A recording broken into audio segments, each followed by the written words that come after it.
self-worth? Where do you find yours? I let the world shape me.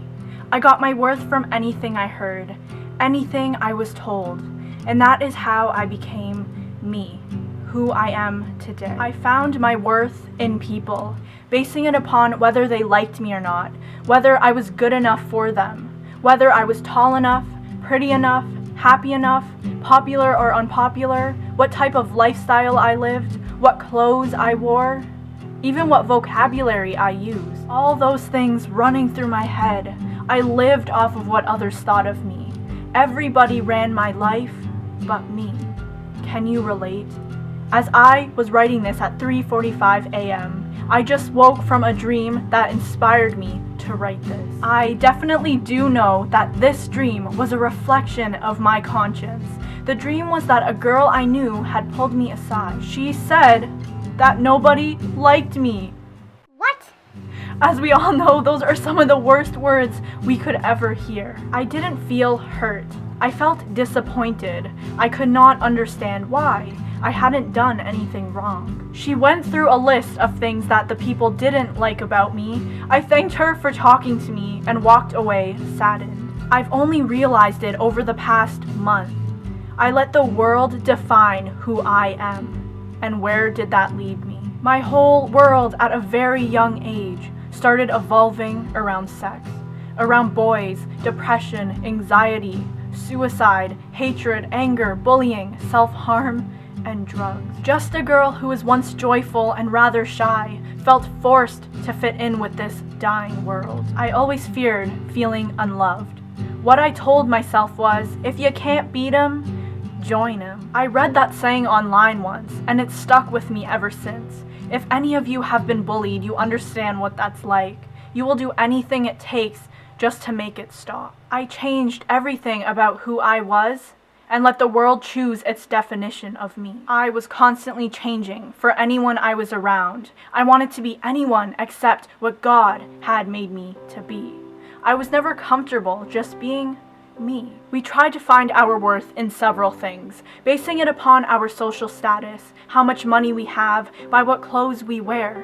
And we continue to measure our worth by comparing it to other people's lives. How many times have we looked at people in our whole lives and said, why couldn't I have been them? Why can't my life be like theirs? And we start going down a list of comparison. This is our lives. We are who we are, and it is up to us to decide, will I let that break me and make me? Will we let those thoughts take over?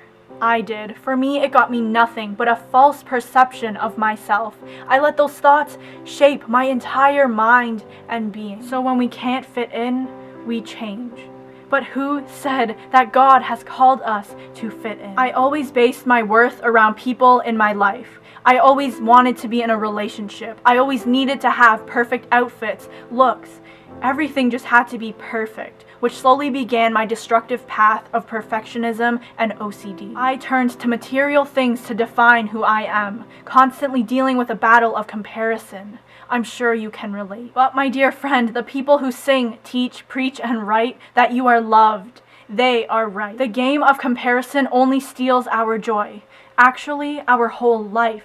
Some people use this as a motivation, but if being in the presence of God has taught me anything, it's self-worth. Do you know what it's like to be in a room full of people who you know are whispering about you and laughing? Even in those times, if we know that God is on our side, we will still have this hope remaining in us, an unmovable and unshakable peace. Over the years, these have built heavy chains around my whole being, wounds in my heart, and what feels like 100 heavy weights around my soul. Seeking my worth from the world was one of the worst decisions in my whole life. Back to what I've said, who said that God has called us to fit in? You are a bold, strong, and unique individual. God does not make mistakes. I've been someone who struggled with self-hatred, and I can tell you that you are special. Your life does have meaning and a purpose. You maybe cannot see it yet, but you will. The moment I fell down at the foot of the cross, I felt at home, at peace. The whole pressure was released. What bounded me in shackles and chains no longer held me captive. The things that defined me and made me lose sight of who I am supposed to be fell to the ground. I held myself so closely to the standards of society that I only drowned. Going by what society tells us, we will never be good enough unless we're this size, this height, following what's popular or in style. As long as we are following what everyone else is doing, then everyone will be happy. It was never supposed to be this way, using each other to benefit our greedy ways. But God says, my love for you is enough. When people say that if God is all we have, then we have all we need, they are right. We can never understand that until it becomes a reality. When God is all we have all we need. In a result of feeling so beat down by this world, I put up a huge wall of pride, but deep down there was a soul who was dying inside. As ironic and controversial as that seems, that's what happened. I let my ego become top priority in my life.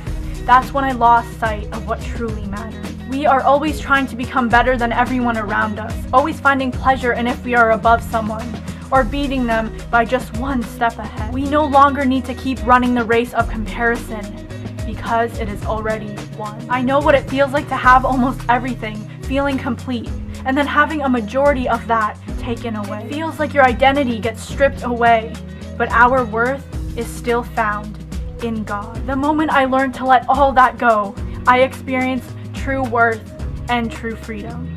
God bless you all.